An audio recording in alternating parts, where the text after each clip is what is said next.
Martina Kurnia Rohma, SSI M Biomed.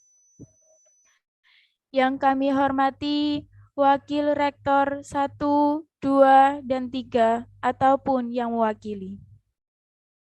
Yang kami hormati Dekan Fakultas Ilmu Kesehatan, Ibu Apoteker Iif Hanifah Nur Roshida, S.Pharm, M.Pharm. Yang kami hormati Kaprodi S1 Farmasi, Ibu Apoteker Yani Ambari, S.Pharm, M.Pharm.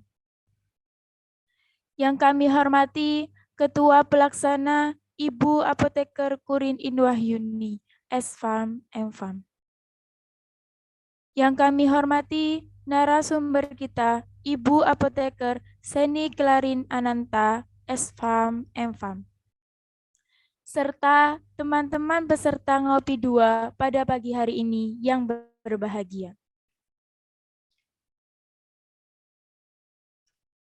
Alhamdulillah, puji syukur kita panjatkan, karena berkat rahmat-Nya, kita masih bisa berkumpul untuk bersama-sama menimba ilmu dari narasumber yang luar biasa ini.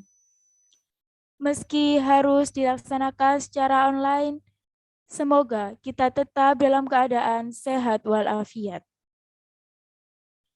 Acara ini merupakan acara ngopi yang diselenggarakan oleh Bapak atau Ibu dosen S1 Farmasi Universitas Anwar Medika. Ngopi ini mengusung tema peran farmasi di BPOM dalam menjamin keamanan sediaan farmasi. Hadirin yang berbahagia, berikut susunan acara pada pagi hari ini. 1. Pembukaan. 2. Menyanyikan lagu Indonesia Raya, Mars, dan Himne Universitas Anwar Medika. 3. Sambutan. 4. Pemaparan materi oleh narasumber, sekaligus diskusi dan tanya jawab. Dan 6. Penutup. Memasuki acara selanjutnya, yakni menyanyikan lagu Indonesia Raya, Mars, dan Himne Universitas Anwar Medika. Para hadirin dimohon tetap kondusif.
Pada sesi acara selanjutnya, yakni sambutan Dekan Fakultas Ilmu Kesehatan, Ibu Apoteker Iif Hanifah Nurrosyida, S.Farm, M.Farm. Kepada beliau, disilakan.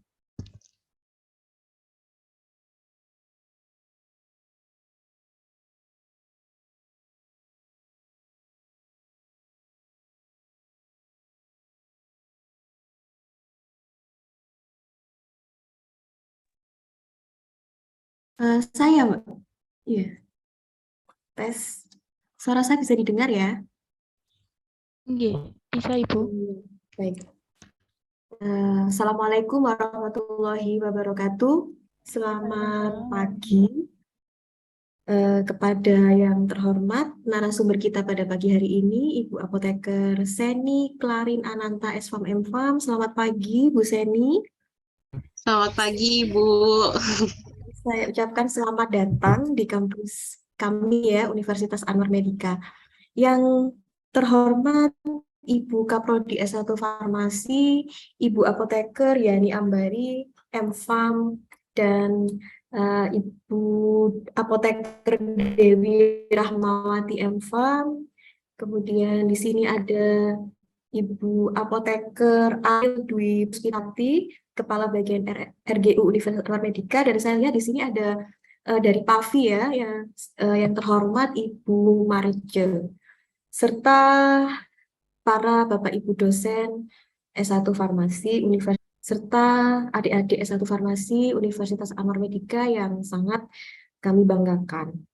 Pertama, saya ingin mengucapkan apresiasi yang sebesar-besarnya ya untuk Prodi S1 Farmasi ini yang begitu aktif mengadakan kegiatan-kegiatan yang bisa menambah wawasan, pengetahuan dari anak-anak kami di S1 Farmasi, terutama di bidang farmasi ya, yang dikemas dengan acara yang begitu santai, namun tidak melupakan esensi dari wawasan yang akan diperoleh. Jadi ini kegiatan ngopi ini sudah pada sesi kedua ya. Kalau yang kemarin itu terkait tentang aktivitas atau kegiatan farmasi di PBF. Sekarang kita akan mendapatkan transfer knowledge dari narasumber kita pada pagi hari ini terkait tentang peran farmasi di bidang pengamanan mutu dan keamanan di lingkup BPOM.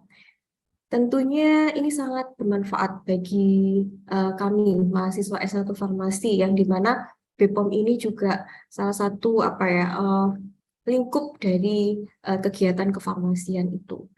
Mungkin dari saya tidak akan memberikan sambutan yang banyak ya karena waktunya yang singkat, sehingga harapan saya pada pagi hari ini adik-adik S1 Farmasi dan tentunya kita semua Bapak Ibu dosen juga akan belajar dari narasumber kita pada pagi hari ini terkait peran farmasi di BPOM itu sendiri.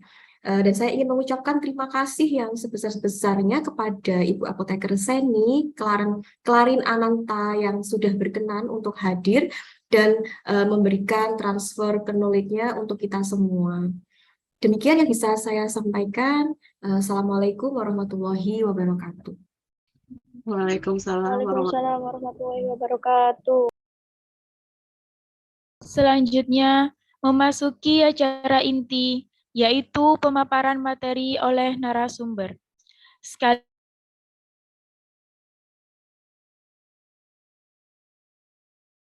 sekaligus diskusi dan tanya oleh Ibu Apoteker Dewi Rahmawati, S.Farm, M.Farm, selaku moderator.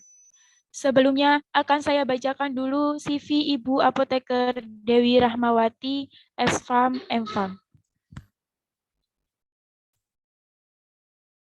Ibu Dewi Rahmawati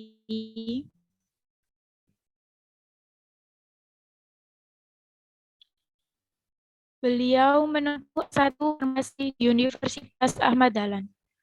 Menempuh profesi apoteker di Universitas Muhammadiyah Purwokerto. Menempuh S2 Farmasi di Universitas Ahmad Dahlan. Pengalaman kerja beliau pernah mengajar di SMK Kesehatan Bantul, Yogyakarta, pada tahun 2011 hingga 2014. Pernah menjadi dosen di Stikes Surya Global, Yogyakarta pada tahun 2014 hingga 2017. Pernah menjadi dosen di Stikes Akbidio Yogyakarta pada tahun 2017 hingga 2020. Dan saat ini, Bu Dewi sebagai dosen di Universitas Anwar Medika pada tahun 2020 hingga sekarang.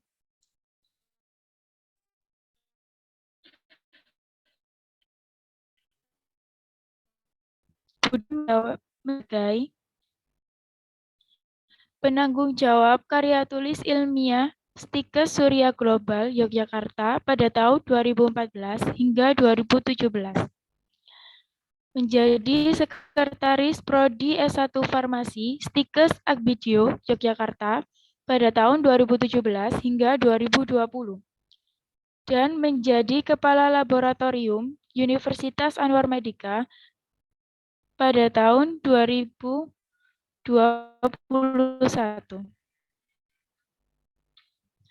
Organisasi profesi yang pernah diikuti, yang pertama, penanggung jawab apoteker Belawong Pharma pada tahun 2011 hingga 2017. Penanggung jawab apoteker Pajangan pada tahun 2018 hingga 2022. Pengurus Ikatan Apoteker Indonesia, PC Bantul Yogyakarta pada tahun 2018 hingga sekarang. Beliau merupakan penulis buku Mikrobiologi Farmasi. Dasar-dasar mikrobiologi untuk mahasiswa farmasi. Baik, berikut kurikulum vitae dari Ibu Apoteker Dewi Rahmawati.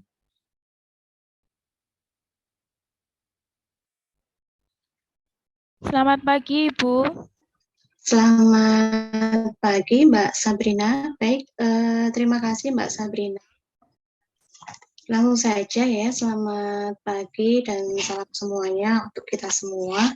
Kita ngobrol santai saja ya di acara ngopi pada pagi hari ini, yaitu ngobrol bareng pakar farmasi. Yang pertama yang saya hormati yaitu Ibu Martina Kurnia Roma, SSIM Biomed, selaku Rektor Universitas Anwar Medika beserta jajarannya, kemudian Ibu Apoteker Hanifah Nurrosyida, Magister Farmasi, selaku Dekan Fakultas Ilmu Kesehatan Universitas Anwar Medika, kemudian Ibu Apoteker Yani Ambari, Magister Farmasi, selaku Ketua Program Studi S1 Farmasi, kemudian juga yang saya hormati Ibu Apoteker Kurin Inwayuni, Magister Farmasi, selaku Ketua Pelaksana acara Ngopi 2 ini. Dan yang saya hormati pula Ibu Apoteker Sheni Klarin Ananta, Magister Farmasi, selaku pemateri pada pagi hari ini, dan kemudian adik-adik yang saya sayangi di acara ngopi pada pagi hari ini. Bagaimana keadaannya adik-adik? Baik, sehat? Sehat, Bu. Alhamdulillah. Bagaimana Ibu Apoteker Sheni? Alhamdulillah sehat ya. Terima kasih banyak. Baik, terima kasih banyak ya Bu Seni. Saya panggil Bu Seni atau Kak Seni saja ini, biar kelihatannya lebih akrab ya. Iya, boleh. Mbak Sheni juga boleh, Bu. Oke, Apoteker Kak Seni ya. Namanya cukup cantik sekali ya. Kakak Seni ya. Kakak Seni ini terlebih dahulu saya akan bacakan kurikulum vitae untuk Kak Seni. Lebih enak Kak Seni sepertinya ya, Boleh. Kak Seni ya. Boleh. Beliau masih muda sekali ya, Kak Seni. Di sini beliau lahir di Surabaya pada tanggal 12 Januari tahun 1994. Jauh sekali dengan saya ya, Kak Seni ya. Kemudian beliau juga pernah bersekolah di SDN 009 Sanga-Sanga, Kalimantan Timur. SMP Negeri 1 Sanga-Sanga, Kalimantan Timur, kemudian SMA Negeri 1 Samarinda, Kalimantan Timur. Lalu beliau juga pernah menempuh S1 di Universitas Mula Warman, Kalimantan Timur. Kemudian beliau juga menempuh profesi apoteker Universitas Surabaya pada tahun 2015 sampai 2016. Lalu hebat sekali ya beliau ya, sudah S2 di Universitas Surabaya pada tahun 2016 sampai 2018. Luar biasa, cepat sekali ini Kak Seni ya S2-nya ya. Ngebut dikit, Bu. Ngebut ya, wah luar biasa. Dan hasilnya juga lumayan memuaskan ya, Kak Seni ya. Kemudian untuk beliau 5.8 Clinical Studies and Evaluation of Healthy Product ya, kemudian ke Knowledge Sharing Between Indonesia, FDA and TGA, Australia, Good Clinical Inspection. Kemudian juga pernah bincang pengembangan pembangunan vaksin merah putih ya di BRIN ya Kak ya. Kemudian saat ini beliau bekerja sejak tahun 2019 hingga sekarang sebagai staf Direktorat Registrasi Obat di BPOM. Mungkin ada yang kurang Kak Seni untuk kurikulum vitae-nya, nanti bisa ditambahkan ya Kak Udah Seni. cukup, Bu, pengalamannya Sudah masih cukup, baru. luar biasa. Lulus kuliah langsung langsung di Badan POM waktu itu. Alhamdulillah. Wah, ini cukup menarik sekali ya Kak Seni ya.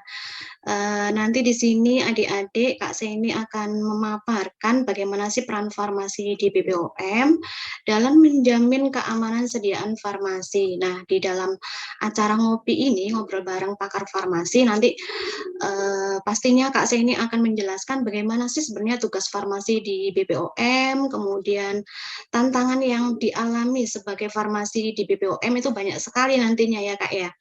Kemudian juga bagaimana sih memilih kerja di BPOM itu seperti apa. Kemudian nanti Kak Seni di akhir ini mungkin bisa memberikan pesan untuk calon farmasi yang nantinya mungkin akan berminat di BPOM. Begitu ya Kak Seni ya. Mungkin langsung saja Kak Seni bisa memaparkan materinya pada pagi hari ini. Waktu sepenuhnya saya serahkan ke Kak Seni. Monggo silakan. Waktu paparannya berapa menit, Bu? Izin.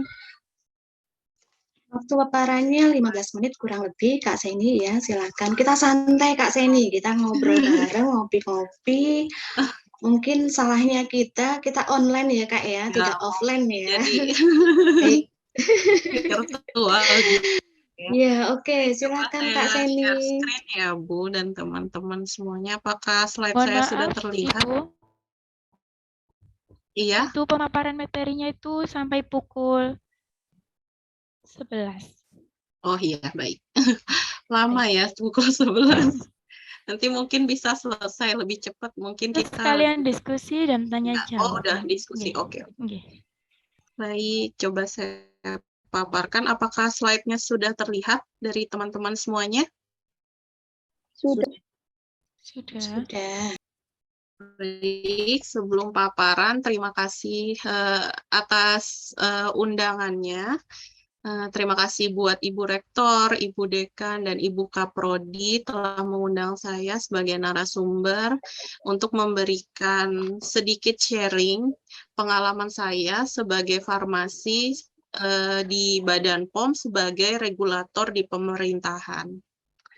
Pertama-tama, Di sini saya akan menjelaskan terlebih dahulu untuk overview pendahuluan terkait apa sih sebenarnya Badan POM itu. Jadi untuk Badan POM sendiri nanti teman-teman atau adik-adik sekalian bisa lihat lebih lengkapnya di Peraturan Presiden Nomor 80 Tahun 2017.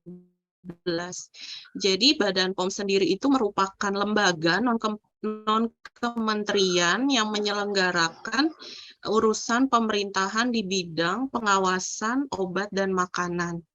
Nah, Badan POM sendiri dulunya itu ada di bawah Kementerian Kesehatan. Akhirnya karena wilayah atau cakupan tugasnya itu cukup kompleks, akhirnya dipisahkan dari Kementerian Kesehatan, akhirnya membentuk lembaga sendiri untuk melakukan tugasnya sebagai pengawas obat dan makanan, sehingga yang dulunya bertanggung jawab ke Kementerian Kesehatan, sehingga sekarang Badan POM itu langsung bertanggung jawab kepada Presiden. Nanti dalam menyelenggarakan urusan pekerjaannya tetap berkoordinasi dengan menteri yang terkait, seperti Menteri Kesehatan, Menteri PMK, atau Menteri Perhubungan, seperti itu. Kemudian Badan POM sendiri itu dipimpin oleh Kepala Badan. Kemudian tugas Badan POM yang seperti sudah saya sebutkan bahwa tugas Badan POM adalah yang utamanya adalah melakukan pengawasan terkait obat dan makanan. Terdiri atas apa saja? Yaitu yang pertama ada bahan obat, narkotika, psikotropik, prekursor, zat adiktif, obat tradisional, suplemen kesehatan, kosmetik, dan pangan olahan. Kemudian lanjut. Nah, sebenarnya di Peraturan Presiden Nomor 80 Tahun 2017 itu banyak sekali fungsi Badan POM. Di sini tapi saya cuplik 2 saja. Yang paling pentingnya yaitu fungsi kami adalah yang pertama adalah melakukan pengawasan sebelum, dan yang kedua adalah poin pentingnya adalah pengawasan selama beredar. Jadi sebelum ini nanti untuk pengawasan sebelum dan setelah obat beredar akan saya jelaskan di slide berikutnya ya teman-teman. Di sini tujuannya apa? Pengawasan tersebut untuk memastikan bahwa obat atau makanan yang sebelum digunakan di masyarakat tetap memiliki persyaratan terkait mutu, keamanan, khasiat yang harus dijaga sesuai standar yang berlaku. Kemudian selama beredar menjamin bahwa obat atau makanan yang beredar di masyarakat masih memenuhi persyaratan baik mutu, khasiat, dan keamanan. Seperti itu. Kita lanjut slide berikutnya. Apakah negara lain memiliki lembaga seperti Badan POM? Ada yang bisa buat sharing nggak teman-teman nih yang ikut? Ada yang tahu nggak apakah negara lain selain Indonesia punya lembaga lain nih selain Badan POM di Indonesia? Di negara lain. Adik-adik mungkin tahu apa negara lain memiliki lembaga seperti Badan POM ya, Kak Seni ya? Benar. Ya, boleh adik-adik memberikan komentar atau tanggapannya, silakan. Bagaimana dengan negara lain? Apakah ada BPOM seperti di Indonesia? Iya, yang sering muncul di televisi. Siapa ini? Iya, silakan. Namanya, ini abang apa kakak? Mas Ilham ya? Mas Ilham, ya silakan Mas Ilham. Bagaimana tanggapannya Mas Ilham? Ya, jadi di negara lain itu juga ada seperti BPOM, tapi mungkin untuk bahasanya berbeda ya. Kalau misal di USA itu kayak FDA gitu, mungkin Food and Drug, karena hanya itu saya lupa. Ya, itu pokoknya FDA. Ya, baik, terima kasih Mas Ilham. Ada yang mau menjawab lagi nih teman-teman? Atau emang yang terkenalnya cuma US FDA ya, tapi negara lain juga punya. Sebentar.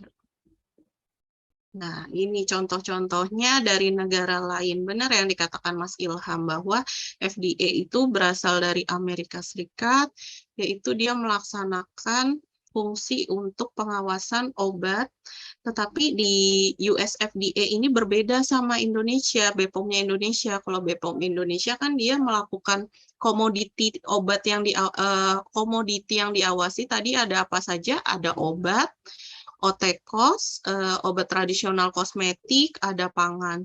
Tetapi untuk US FDA dia juga mengawasi obat dan alat kesehatan. Sedangkan kalau di Indonesia kan alat kesehatan perizinannya ada di Kementerian Kesehatan, seperti itu. Untuk EMA juga ini miliknya Europe Medicine Agency, sama seperti FDA, dia juga melakukan pengawasan terhadap obat dan alat kesehatan. Maaf, untuk FDA juga melaksanakan untuk makanan, teman-teman. Kemudian untuk National Pharmaceutical Regulatory Agency, di sini dia BPOM-nya seperti BPOM kita zaman dahulu, bahwa BPOM-nya bergabung dengan Kementerian Kesehatan, seperti itu. Untuk HSA ini miliknya dari Singapura. Untuk MHRA dari Inggris, dia juga melakukan perizinan untuk obat serta alat kesehatan. Sama halnya seperti PMDA, ini regulatornya dari Jepang. Kemudian ada juga dari Korea Selatan, yaitu Ministry of Food and Drug Safety. Ini sama seperti Badan POM Indonesia, tugas dan fungsinya. Baik, coba saya lanjutkan kembali slide berikutnya. Nah, berikut adalah visi dan misi Badan POM. Visinya adalah obat dan makanan aman, bermutu, dan memiliki daya saing untuk mewujudkan Indonesia maju, berdaulat, mandiri, dan berkepribadian, berlandas lengun, SDM unggul. Yang kedua adalah memfasilitasi percepatan pengembangan dunia usaha obat dan makanan. Yang ketiga adalah, yang terpentingnya adalah meningkatkan efektivitas pengawasan obat dan makanan. Yang keempat adalah pengelolaan pemerintahan yang bersih, efektif, dan terpercaya. Mengapa demikian? Karena kerja kami ini berhubungan dengan banyak lintas sektor, terutama sektor dari industri farmasi. Jadi dalam bekerja diharapkan kita tetap memegang integritas yang tinggi, tidak boleh menerima yang namanya sogokan, mengingat produk yang akan kami setujui di sini, terutama untuk obat dan makanan, akan digunakan oleh masyarakat luas. Bayangkan saja jika Badan POM menerima adanya sogokan dan meloloskan obat yang tidak memenuhi syarat, tentu saja akan mempengaruhi dari kehidupan di masyarakat luas, seperti itu. Jadi misi yang paling penting juga di sini adalah untuk tetap mengelola pemerintahan yang bersih, efektif, dan terpercaya. Nah, berikut adalah overview. Dari overview struktur organisasi di sini sebenarnya sudah terlihat nih teman-teman. Peran farmasi itu di Badan POM apa saja sebenarnya. Jadi pertama Badan POM itu dipimpin oleh kepala badan, kemudian di bawah kepala badan itu ada inspektorat utama, inspektorat 1 dan 2. Jadi inspektorat ini untuk mengawasi kerja dari internal, untuk memastikan bahwa pekerjaan kami ini sesuai dengan rambu-rambu yang ada. Kemudian ada sekretaris utama, yang di bawahnya ini ada bagian perencanaan, keuangan, bagian hukum, kerjasama dengan hubungan masyarakat, kemudian ada sumber daya manusia maupun biro umum, seperti itu. Nah, di sini nanti coba saya terangkan satu-satu, mungkin secara sekilas teman-teman, peran farmasi. Contoh ada di contohnya ada di bagian di bawah Deputi 1, yaitu terkait Direktorat Standarisasi Obat dan Nabza. Nah, di sini tugasnya apa Direktorat Standarisasi? Di sini teman-teman farmasi di bagian standarisasi membuat peraturan perundang-undangan yang akan digunakan oleh kami internal maupun eksternal dalam rangka untuk agar semua produk yang terdaftar itu sesuai dengan peraturan perundang-undangan.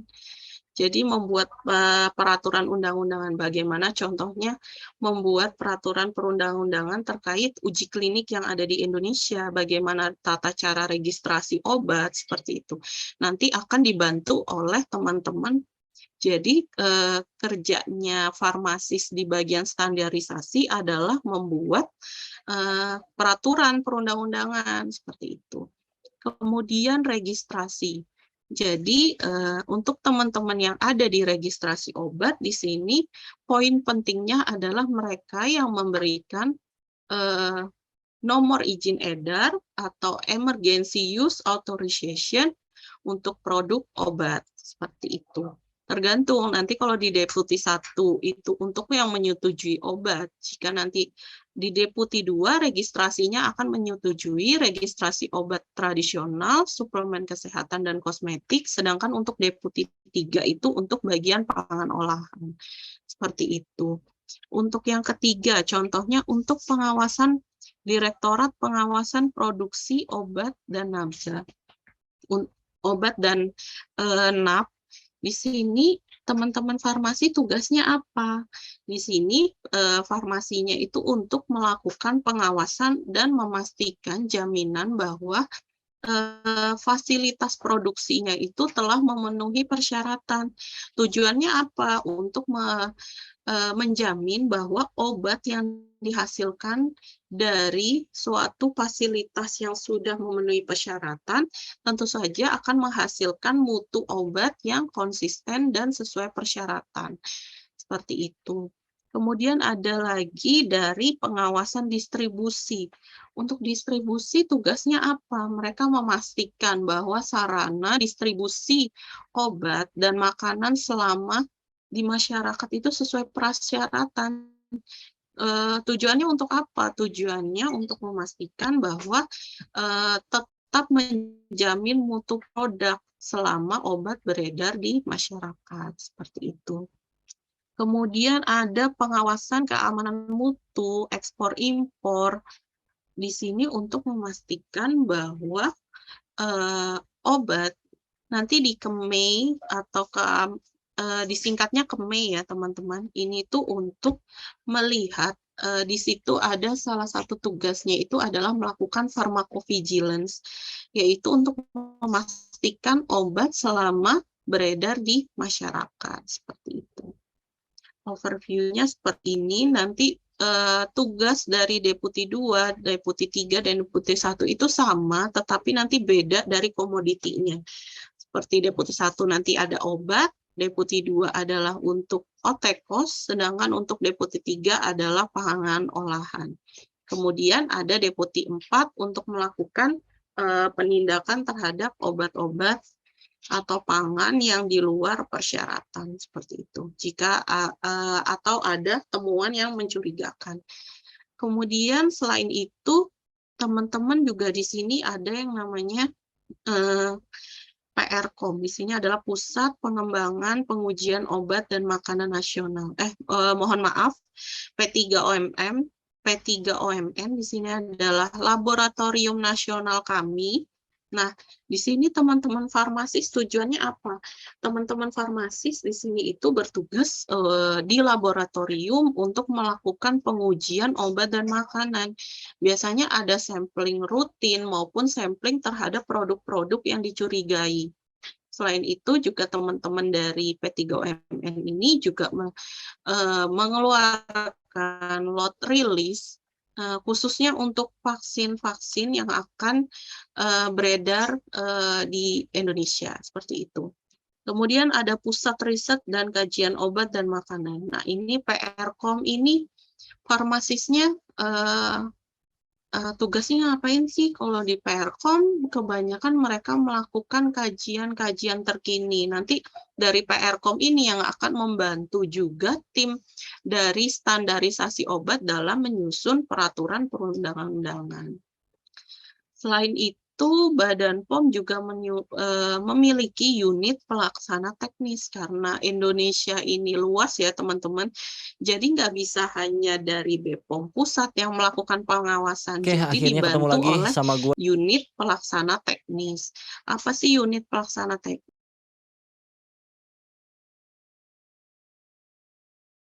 Gokil. Kekurangannya Aska doang kalau dia panggilan orang tua nggak bisa nyewa orang lain.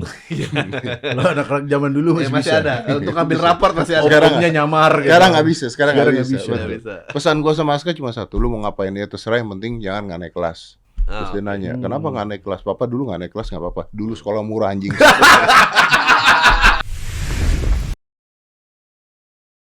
Dari Dari- konten itu. Oke. Ada gara-gara gua ngomong gua kalau punya bini gua gendut gua ceraiin, gua bilang gitu.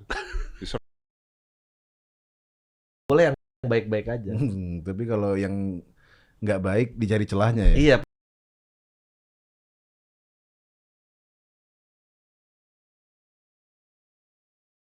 Geopetonya. Betul. Begitu talinya putus, nah dia baru lihat tuh dunia asli seperti apa. gitu.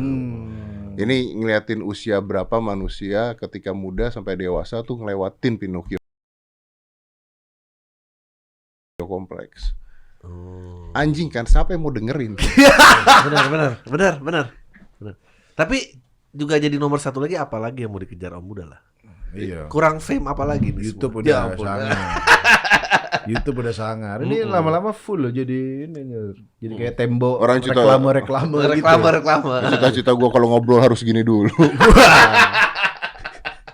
Itu setiap 5 menit ganti sponsor dia. Ya ampun. Saking full. Gokil, ya, saking kan. full ya, gokil. Iya, iya. Gokil. Itu tadi ngomong, Ya. kenapa ada penyihir harus nenek-nenek? Iya. Nah, itu kan rasisme. Iya. Kenapa? Stereotyping. Stereotype ya. Iya. Kenapa nenek-nenek jadi penyihir? Enggak, sekarang kan banyak. Penyihir kan udah dilawan sama pesulap Pesulap merah. merah. Enggak semua nenek-nenek kan. Iya. Iya.